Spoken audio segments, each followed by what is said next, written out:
Ini adalah kasus kehamilan pada usia 8 menuju 9 minggu, hanya kehamilan ini tidak berkembang. Jadi si ibu sudah melakukan kontrol 2 minggu yang lalu ya, seperti biasa begitu telat haid langsung kontrol. Kemudian kontrol kedua terlihat ini kehamilan malah bertahan stuck di 6 minggu. Jadi ini bukan black ovum ya, ini kehamilan yang isinya ada.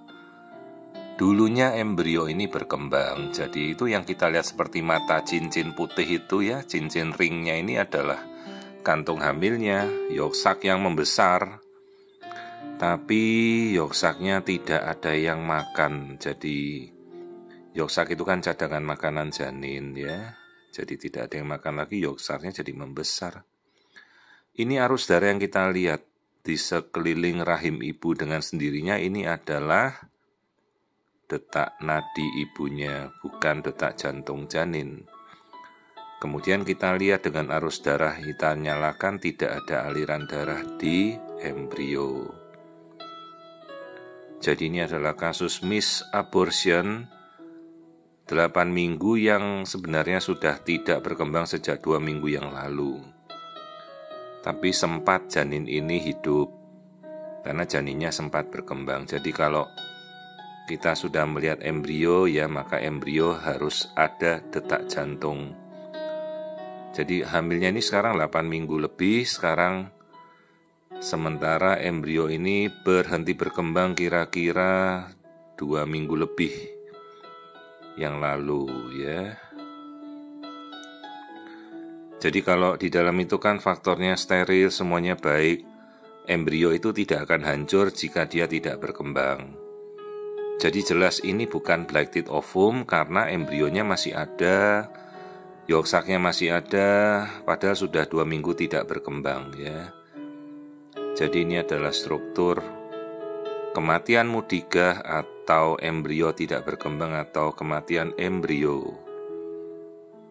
Kalau black ovum, kehamilan kosong, tidak ada isi, ini embrionya jelas ada, yolk sac-nya ada, tapi dia gagal bertumbuh sejak 2 minggu yang lalu. Faktor-faktor paling banyak memang kelainan genetika ya, genetik yang tidak bagus.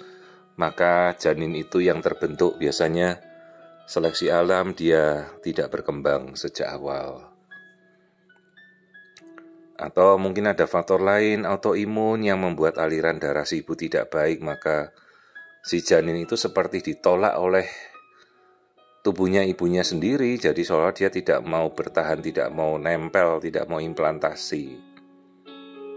Faktor yang lain mungkin defisiensi penguat kehamilan dari hormon hamil si ibu yang tidak kuat. Yang terakhir baru kemungkinan faktor-faktor infeksi ya, yang bisa menyebabkan embrio tidak berkembang, infeksi virus, bakteri, keputihan, infeksi saluran kencing, ya bahkan sistemik seperti demam, macam-macam itu bisa. Ya, jadi embrio ini sudah tidak berkembang sejak 2 minggu yang lalu.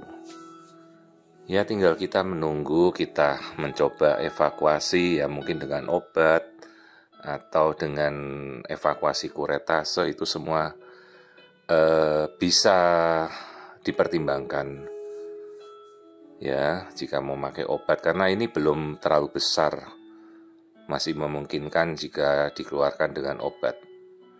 Ovarium kiri kanan semuanya normal ya, jadi ini keguguran 8 minggu di mana janin sudah gagal bertumbuh.